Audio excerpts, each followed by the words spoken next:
Assalamualaikum warahmatullahi wabarakatuh. Lujeng enjing pamirsa, patepang sareng simkuring palamiran yang dihaya. Di acara ieu bade nyajikeun informasi aktual jeung faktual tanggal 23 tahun 2022. Pamirsa, pamarentah ngumumkeun harga BBM di negara Indonesia teh bakal naik. Di tanggal 3 bulan 8 tahun 2022. Nu ngumumkeunna langsung ku Menteri Perhubungan nyaeta Bapak Budi Karya Sumardi. Asalna harga BBM teh 10.000 per liter, ayeuna jadi 14.000 per liter.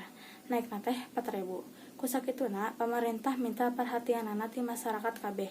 Pikeun masyarakat anu sok biasa inditen make motor atau mobil ti dieu ka hareup supaya ngabiasakeun lempang. Salah sahijina ngahemat jeung kana awakna ge sehat. Kenaikan BBM ieu teh geus jadi kaputusan ti Presiden urang nyaeta Bapak Jokowi atau akrab disebut Jokowi.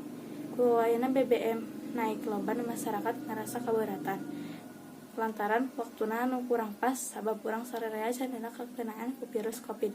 Jadi ekonomi masyarakat acan stabil deui. Pamirsa, sakitu anu tiasa abdi dugikeun dinten ayeuna. Abdi palmiran yang dihaya parmios undur diri. Wassalamualaikum warahmatullahi wabarakatuh.